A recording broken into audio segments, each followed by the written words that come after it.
नमस्कार दोस्तों, economics with Manjulata में आपका स्वागत है। और आज हम अर्थशास्त्र विषय के अंतर्गत राष्ट्रीय आय की अवधारणाएं को पढ़ रहे थे और उसके अंतर्गत हमने निवेश की अवधारणाओं को पढ़ा।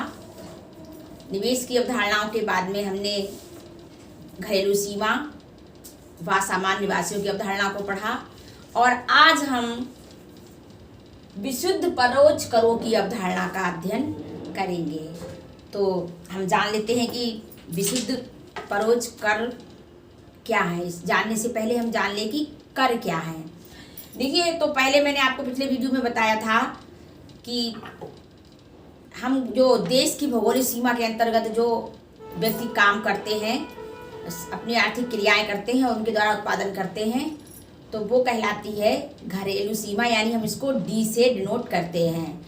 और जो सामान्य निवासियों की अवधारणा होती है वो हमारे देश के नागरिक, यानी किसी भी देश की जिनको नागरिकता प्राप्त होती है, वो चाहे विदेश में रहकर के आर्थिक क्रियाएं करें या अपने देश में रहकर आर्थिक क्रियाएं करें, तो उसको हम एन से डिनोट करते हैं। तो इसको मैंने आपको बताया था कि जीडीपी अगर हम निकालेंगे, यानी ग्रॉस डोमेस्टिक प्रोडक्ट को निकालेंगे, तो हम कैसे निकालेंगे। और एक चीज़ हमने और भी बताई थी, विदेशों से प्राप्त शुद्ध साधन आय, यानी NFIA, net factor income from abroad.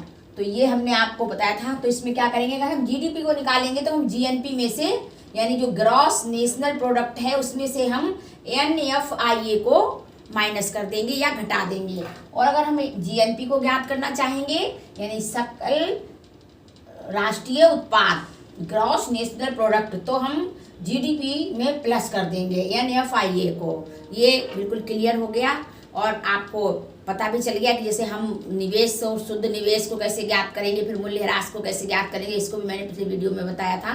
तो ये राष्ट्रीय आय की अवधारणाओं के अंतर्गत ही ये अवधारणाएं हैं, क्योंकि अगर आप जब तक इन अवधारणाओं को नहीं जानेंगे तब तक आप राष्ट्रीय आय के बारे में कुछ भी नहीं जान पाएंगे, क्योंकि राष्ट्रीय आय को जानने के लिए इनको जानना अत्यंत आवश्यक है। तो आइए आज हम जान लेते हैं विशुद्ध परोक्ष कर की अवधारणा क्या है। देखिए, तो विशुद्ध परोक्ष करों को जानने से पहले हम ये जानते हैं कि टैक्स क्या है, कर क्या है, टैक्स क्या है। देखिए, टैक्स वो भुगतान होते हैं जो व्यक्ति इनका भुगतान करता है, उसको प्रत्यक्ष रूप से कोई भी लाभ नहीं मिलता है, लेकिन अप्रत्यक्ष रूप से मिलता है लाभ। तो जैसे कि सरकार जो है, ये सरकार को दिए जाते हैं। और कर दो प्रकार के होते हैं, प्रत्यक्ष कर और अप्रत्यक्ष कर। तो हम जब राष्ट्रीय आय की अवधारणाओं को पढ़ेंगे तो अप्रत्यक्ष करों का ही अध्ययन करेंगे, क्योंकि अप्रत्यक्ष करों को इसमें जोड़ा जाता है।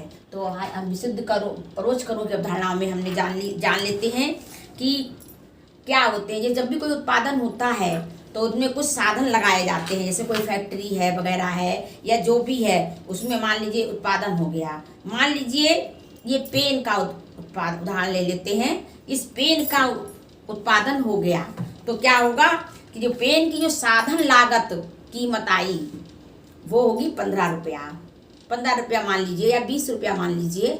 और जब ये बाजार में जाएगा तब इसकी कीमत हो जाएगी, क्योंकि जो साधन लगते हैं उत्पादन करने में, उनको जो फैक्ट्री वाला देगा ना पैसे, तो वो साधन लागत पर इसकी कीमत कितनी हो गई, 20 रुपया।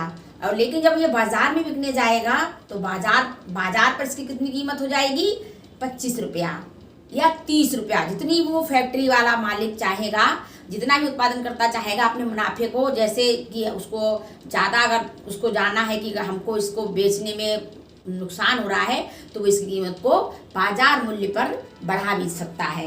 तो ये तब इसकी जब इसकी लागत लगी तो क्या हो गई, 20 रुपया। और लेकिन जब इसको बेचा गया बाजार में तो इसकी कितनी हो गई कीमत, 25 रुपया।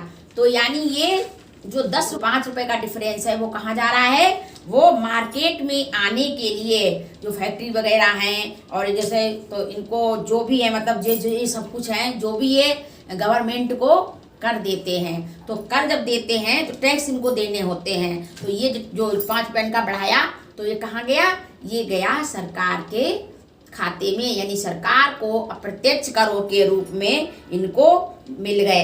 ये जो भी उत्पादन करते हैं तो इस पे टैक्स लगाए जाते हैं, जिनको ये उत्पादन कर रहे हैं। इसीलिए जब ये इसे स्वयं को अगर जो भुगतेंगे नहीं, ये तो स्वयं को भुगतेंगे, ये क्या करेंगे, जो अप्रत्यक्ष कर लग रहा है ये क्या करेंगे, ये उत्पादन करता स्वयं इनको भुगतेंगे नहीं, वो क्या करेंगे, वो उपभोक्ताओं पर इसका भार डाल देंगे और वो उपभोक्ताओं से इसकी कीमत, बढ़ी हुई कीमत को ले लेंगे, बढ़ा करके इसकी कीमत को ले लेंगे। क्योंकि तो और इस प्रकार वे क्या करेंगे, इस कर को वे किस पे डाल देंगे, उपभोक्ताओं पर डाल देंगे। यानी सरकार ने फैक्ट्री वालों पर लगाया और फैक्ट्री वालों ने क्या किया, उपभोक्ताओं पर डाल दिया। अब कुछ लोग ये भी, कुछ हमारे जो स्टूडेंट हैं या जो इसको पढ़ते हैं तो वो कहते हैं उपभोक्ता क्या है। उपभोक्ता का मतलब होता है जो भी वस्तुओं का उपभोग करता है वो उपभोक्ता कहलाता है। चाहे वो उत्पादन करता हो, स्वयं उत्पादन करता भी उपभोक्ता होता है, तो ये उपभोक्ता होता है। तो जब वो इस पेन की जो साधन लागत थी वो थी 20 रुपया और बाजार मूल्य क्या हो गया, 25 रुपया। तो जो ये 5 रुपए हैं, जो ये 5 रुपए सरकार को देने के लिए फैक्ट्री वालों ने उपभोक्ताओं पर डाल दिए हैं, इन्हीं को अप्रत्यक्ष कर, परोक्ष कर या इनडायरेक्ट टैक्स कहते हैं। तो अब आप लोगों की समझ में आ गया होगा कि इनडायरेक्ट कर किन्हें कहते हैं या अप्रत्यक्ष कर किन्हें कहते हैं। परोक्ष कर को अप्रत्यक्ष कर भी कहते हैं। तो ये अब आप लोगों की बिल्कुल समझ में आ गया होगा, क्योंकि कोई भी उत्पादन करता है इनको स्वयं नहीं भुगतता है, बल्कि वो क्या करता है, वो उपभोक्ताओं पर डाल देता है। और इसीलिए इस पेन की कीमत जो है 20 रुपये होने की बजाय 25 रुपये हो जाती है। तो ठीक है, अब आप लोगों की समझ में आ गया होगा, क्योंकि अप्रत्यक्ष कर वे हैं कि जो भी जिस पर भी लगाए जाते हैं वो उनका भुगतान नहीं करता है, वो दूसरों पर डाल देता है। लेकिन जो डायरेक्ट टैक्स होते हैं, जो प्रत्यक्ष कर होते हैं, उनका भुगतान स्वयं करना पड़ता है, जिन पर ये लगाए जाते हैं। ये अप्रत्यक्ष कर आप लोग बिल्कुल समझ गए। और जो ये पेन था ये साधन लागत पर कितने का था, 20 रुपये का, और बाजार लागत पर ये पेन की कीमत 25 रुपया हो गई। तो रुपये का जो डिफरेंस हुआ, ये मैंने आपको बताया कि ये अप्रत्यक्ष कर है जिन्हें उपभोक्ता पर डाल दिया जाता है, यानी उत्पादक स्वयं इसका वहन नहीं करता या इसका भुगतान नहीं करता। अब अप्रत्यक्ष कर के साथ साथ एक चीज और होती है जिसको सरकार देती है, और वो कहलाती है अनुदान या सब्सिडी। देखिए, अनुदान यदि सरकार को लगता है कि ये पेन या कोई भी उत्पादन की हुई वस्तु बहुत अत्यधिक महत्वपूर्ण है और ये जनता तक या गरीब लोगों तक कम दाम में पहुंचनी चाहिए, तो वो इस पर अनुदान लगा देगा, इसको अनुदान देगा। यानी क्या करेगा वो कि वो इस मतलब जो मार्केट में आकर के इस पेन की कीमत जो साधन लागत पर है वो ही रहे या उससे भी कम हो जाए, तो वो अनुदान देगा। यानी उत्पादकों को वो इसकी कीमत देगा ताकि वो मार्केट में इस पेन की कीमत को कम रखें और ये पेन सभी जिनको ज़रूरत है सभी लोगों की पहुंच में ये पहुंच जाए, यानी सभी को ये मिल जाए। तो इस प्रकार से वो अनुदान करती है, और अनुदान के द्वारा जब अनुदान मिल जाता है उत्पादकों को, तो फिर वो अपने वस्तु की कीमत को मार्केट में कम रेट में बेचते हैं। तो फिर इसको अनुदान दिया सरकार ने उत्पादकों को, इसका 10 रुपया दे दिया, तो इसकी कीमत कितनी हो गई बाजार में, 15 रुपये। तो अब दो बातें समझ में आ गई। यदि अप्रत्यक्ष कर सरकार लगाएगी तो वस्तु का मूल्य बढ़ जाएगा, साधन लागत पर वस्तु का मूल्य बढ़ जाएगा, और यदि सरकार अनुदान देगी तो इस वस्तु का मूल्य घट जाएगा। तो ये चीज़ है, ये अनुदान लग जाएगा। तो ये बात आप लोगों को अच्छी तरह समझ में आ गई होगी, कॉन्सेप्ट बिल्कुल क्लियर हो गया होगा कि अप्रत्यक्ष कर लगने के बाद वस्तु का मूल्य बढ़ जाएगा और अनुदान देने के बाद वस्तु का मूल्य भी चेंज हो जाएगा, कम भी हो सकता है और ज़्यादा भी हो सकता है। ये बात मायने नहीं रखती है, लेकिन साधन लागत से अप्रत्यक्ष कर लगने के बाद वस्तु की कीमत बढ़ेगी, और यदि अनुदान देती है सरकार तो वस्तु की कीमत में परिवर्तन होगा। ये कॉन्सेप्ट क्लियर होना बहुत ही आवश्यक है। कोई भी वस्तु उत्पादित की जाती है तो वो साधन लागत पर सस्ती होती है, पर जब उसमें अप्रत्यक्ष कर लग जाता है तो वो बढ़ जाती, उसके दाम बढ़ जाते हैं, और जब वो बाजार में आती है तो वो बढ़ी दामों पर बिकती है। लेकिन जब उसमें अनुदान लग जाता है तो भी वस्तु की कीमत में अंतर आ जाता है। वस्तु कीमत कम हो या ज़्यादा हो ये कोई मायने नहीं रखती है, क्योंकि उसमें अप्रत्यक्ष कर लग जाते हैं और अनुदान लग जाते हैं। तो अब आइए हम लोग जान लेते हैं कि बाजार कीमत पर कैसे किसी वस्तु की कीमत को निकालेंगे, और साधन लागत पर यानी FC फैक्टर कॉस्ट पर कैसे लागत पर किसी वस्तु की कीमत को कैसे निकालेंगे, FC फैक्टर कॉस्ट पे, या MP यानी मार्केट मूल्य या मार्केट प्राइस पर किसी वस्तु की कीमत को कैसे निर्धारित करेंगे। इस बात को हम और अच्छी तरह से समझ निकालेंगे। एक तो निकालेंगे साधन लागत पर किसी वस्तु की कीमत यानी FC कैसे निकालेंगे, FC बराबर MP का मतलब होता है मार्केट प्राइस या बाजार मूल्य में से हम माइनस कर देते हैं। क्या माइनस करते हैं? अप्रत्यक्ष कर।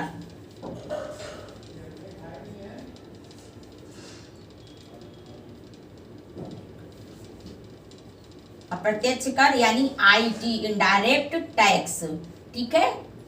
और प्लस क्या कर देते हैं? सब्सिडी यानी अनुदान, प्लस कर देते हैं सब्सिडी।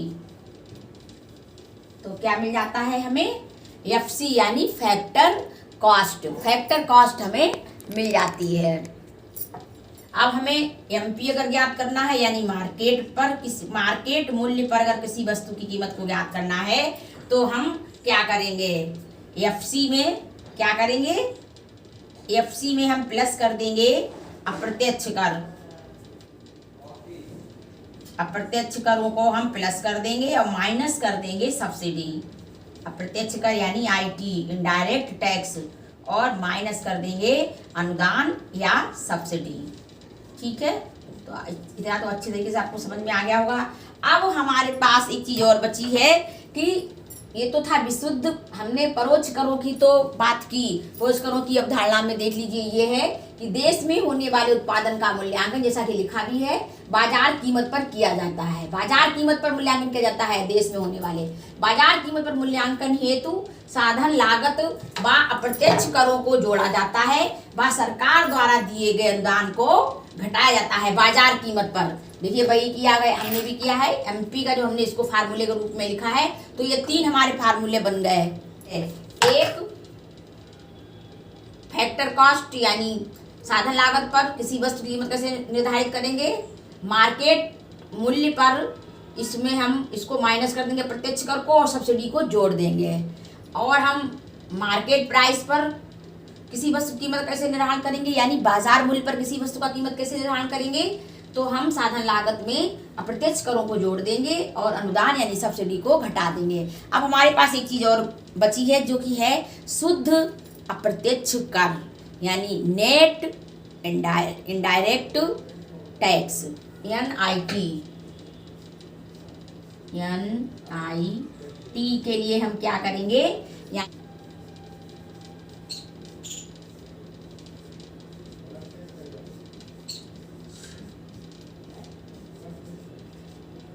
कर में से हम माइनस कर देंगे अनुदान, तो हमें क्या मिल जाएगा? अनुदान को हम अगर माइनस कर देंगे तो हमें मिल जाएगा शुद्ध अप्रत्यक्ष कर। ये तो सकल था अप्रत्यक्ष कर, और अब क्या मिल जाएगा हमें? शुद्ध अप्रत्यक्ष कर। तो अब हमें हमारी समस्या समझ में आ गया होगा आप लोगों को। हमने राष्ट्रीय आय की जो आत्मा है, जो प्राण है, ये 3 अवधारणाएं, यानी पहली निवेश की अवधारणा, इसमें आपको अपने वस्तु में कितने प्रकार की होती है ये भी बताया था कि कौन कौन सी वस्तुएं जोड़ी जाती हैं राष्ट्रीय आय में, कौन सी नहीं जोड़ी जाती हैं। लेकिन ये अवधारणाओं को जानना बहुत जरूरी है, इनके बिना आप राष्ट्रीय आय को समझ नहीं सकते। पहली अवधारणा है निवेश की अवधारणा। निवेश की अवधारणा में हमने आपको 3 चीज़ें बताई, शुद्ध निवेश और कुल निवेश। इसके बाद मूल्यह्रास। मूल्यह्रास को अगर हम शुद्ध निवेश को ज्ञात करेंगे तो सकल निवेश में से मूल्यह्रास को घटा देंगे। और अगर हम सकल निवेश को ज्ञात करेंगे तो हम शुद्ध निवेश में मूल्यह्रास को जोड़ देंगे। मूल्यह्रास मतलब वही मरम्मत होती है जो टूट फूट होती है, उसको हम मूल्यह्रास कहते हैं, यानी हानि कहते हैं। और जो नई किसी भी चीज़ पे हम नया इन्वेस्ट करते हैं, नई चीज़ खरीदते हैं, तो उसको हम सकल निवेश कहते हैं। तो ये शुद्ध निवेश और सकल निवेश कैसे ज्ञात करेंगे? मूल्यह्रास को एक में घटा देंगे और एक में जोड़ देंगे। और जब मूल्यह्रास को ज्ञात करना होगा तो हम सकल निवेश में से शुद्ध निवेश को घटा देंगे, तो हमें मूल्यह्रास मिल जाएगा। तो ये थी निवेश की अवधारणा। दूसरी अवधारणा थी हमारी घरेलू सीमा व सामान्य निवासियों की अवधारणा। घरेलू सीमा को हमने डी से डिनोट किया और सामान्य को हमने एन से डिनोट किया। उसके बाद हमने जीडीपी कैसे, यानी ग्रॉस डोमेस्टिक प्रोडक्ट को कैसे ज्ञात करेंगे, कुल घरेलू उत्पाद को कैसे ज्ञात करेंगे। तो NFIA को घटा देंगे हम GNP में से, और GNP को ज्ञात करेंगे तो GDP में हमें NFIA को जोड़ देंगे, यानी net factor income from abroad, यानी विदेशों से प्राप्त शुद्ध साधन आय। तो ये तीनों ही। और फिर तीसरी थी विशुद्ध परोक्ष करों की अवधारणा। इसके बारे में हमने बहुत अच्छे से आप लोगों को समझाया है और समझाने की कोशिश की, और मुझे आशा है आप लोगों को समझ में भी आ गया होगा। अब अगर आप लोग फिर भी कुछ समझ में नहीं आ रहा है तो आप मेरे वीडियो को बार बार क्लिक करके देखिए और इसको सुनिए कि हम आपको क्या कह रहे हैं और इस पर लिखा हुआ क्या है। कैसे हमने आपको बताया कि आप FC यानी फैक्टर कॉस्ट, साधन लागत पर किसी वस्तु की कीमत कैसे निकालेंगे। दूसरी चीज़ है बाजार मूल्य पर कैसे चीज़ निकालेंगे, यानी MP पर कैसे किसी वस्तु की कीमत को निकालेंगे। और तीसरी थी आपकी विशुद्ध अप्रत्यक्ष कर को कैसे ज्ञात करेंगे। सकल अप्रत्यक्ष कर में से आप अनुदान को घटा देंगे, सब्सिडी को घटा देंगे, तो क्लियर हो गया है।